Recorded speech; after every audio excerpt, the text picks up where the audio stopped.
So it's a top field, minus Scott Anderson, who sold his car to Christian Jones. So 31 becomes 30, and they have 2 rounds after this. Sandown next weekend, and then Bathurst a month later. It's been an incredible series. 29,000 for the car, transported to all the meetings, fettled by Automotive Group Training that's based here at Eastern Creek, and panel beating and other repairs done very cheaply. Michael Simpson in car 12 had a mechanical problem yesterday, and the boys ripped into it and got his car ready. One car just coming late onto the grid,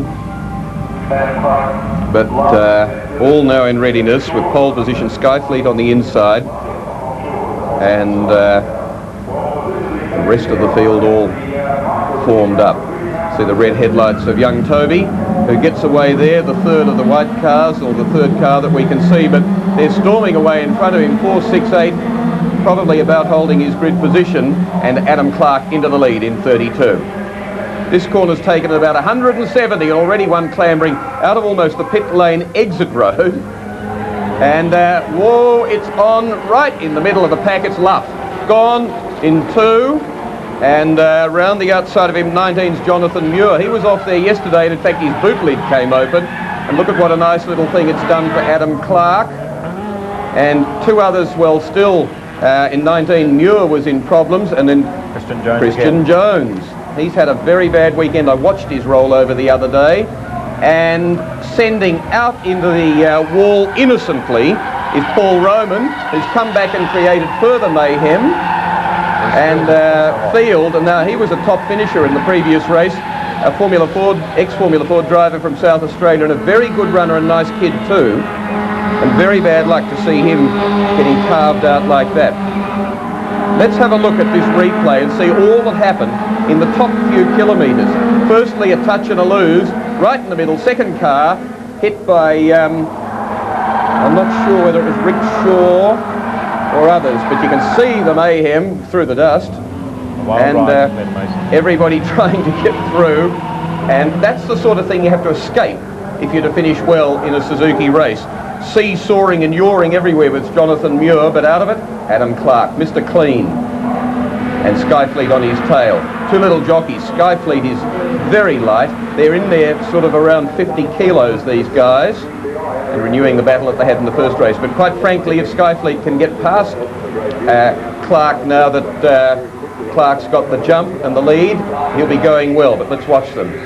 You're impressed with Eastern Creek, but also with these Suzuki races, Dave, which I think you're seeing for the first time. I'm indeed, just to see them live. I've seen a little bit of them, and I was quite impressed this morning, although from what I've heard about preceding reputations, I thought they basically kept their noses clean. They were quite well behaved at the sharp end of the field, but certainly plenty of shenanigans, as one would expect in the midfield. It gets crazier as it goes on, and this race inevitably produces real mayhem, because it's the one, as I say, where they earn points, where they earn the prize money, and it's $50 a point.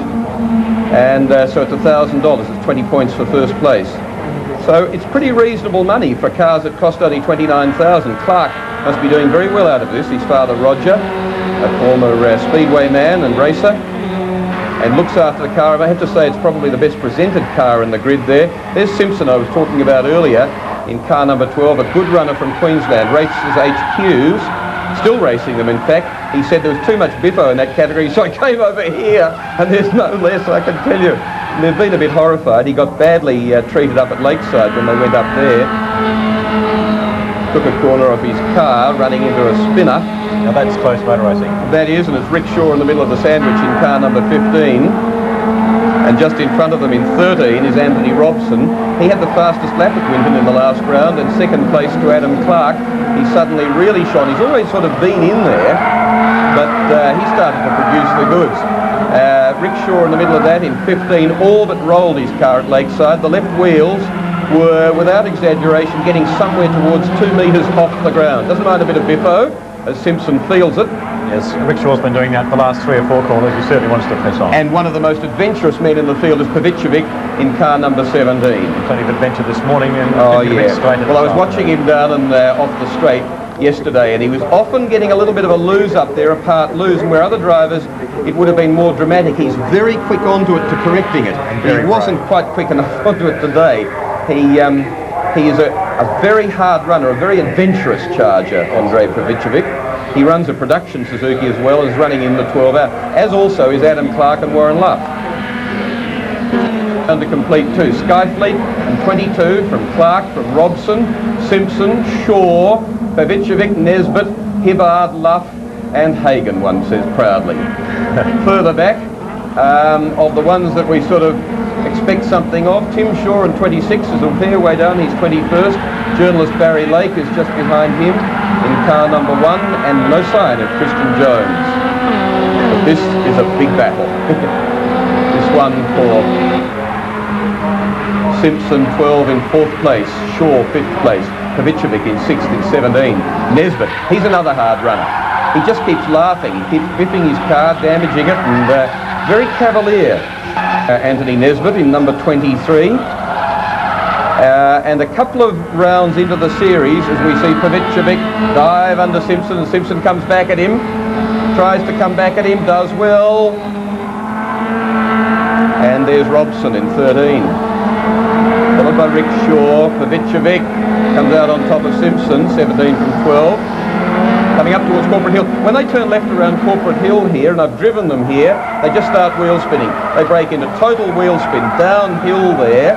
So what you've got to do is try to get the drive on them and just feather it enough that they actually drive down there, jump on the picks, get into second gear, haul it in tight here, pretty hard to do it, to get them in to the apex of that corner. And then, and you see the mayhem and close company behind them.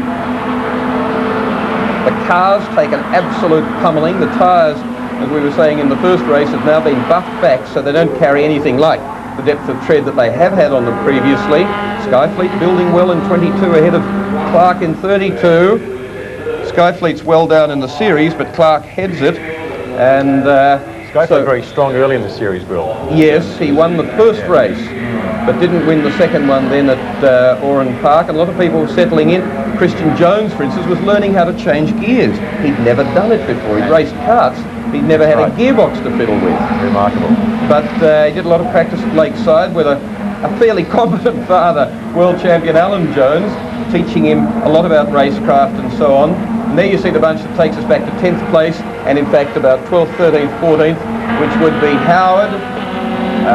Howard in number 20 from Darren Palmer in 18, Nigel Stones in 21. And here, oh dear, nice to see him doing well. I do get nervous about it. I got very nervous yesterday on the first turn. He went out behind Christian Jones, son Toby, and not far in front of him, Christian had his big lose and rolled his car, and a lot of people having a lot of adventure there, including son Toby, who generally pacifies his father by driving fairly sensibly and within himself, but he had a lose at the end of the straight, total lose at about 170, but kept it on the bitumen and pulled up on the bitumen, unlike Christian, who'd gone out wider earlier and got tipped up and virtually wrote off a car. But these are the race leaders. Scifleet from Adam Clarke, 22 from 32, and doing a good job. Yes, and Clarke definitely making inroads, but sort of almost scene 1, take 2 from this morning. Scifleet just driving very straight, very neatly, and I think rather than Clarke making inroads, I think Scifleet's just coming back to him a little bit. I think he's just taking it a bit easier. He has his measure,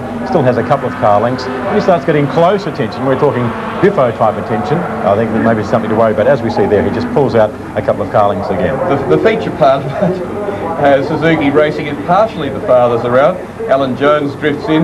Scifleet's dad, who's known as Digger by everybody in the camp, and who's rumoured to get thirsty from time to time and certainly loves a smoke.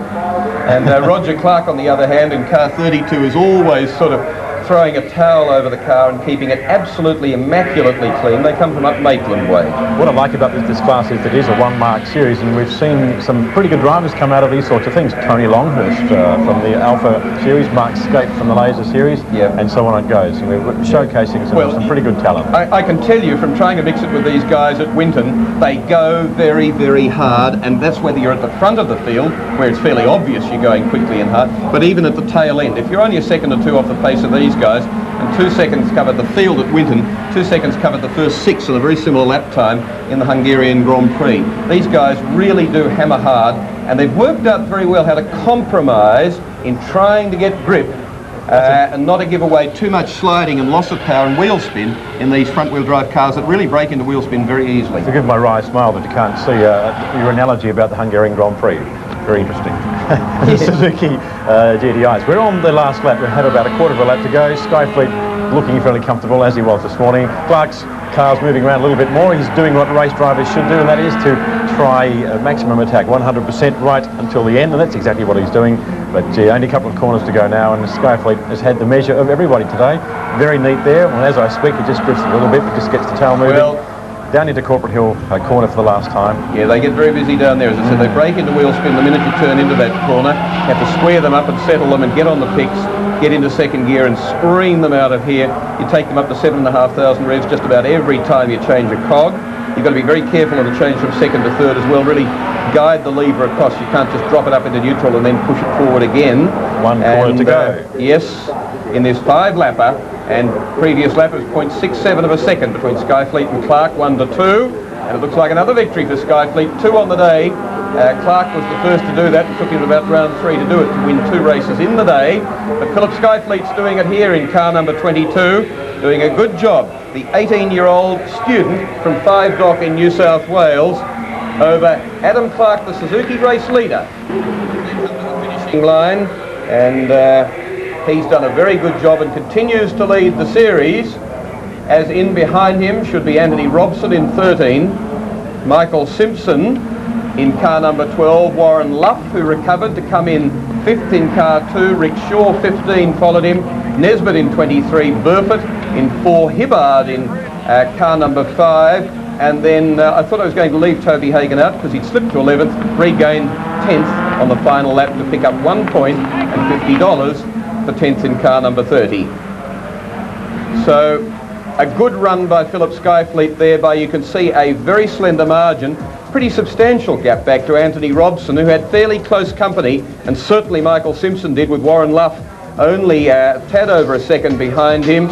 And look at the close company there in the pair, Ric Shaw and Barry Nesbitt, and then in the next trio that round out the top 10 in this Suzuki GTi race.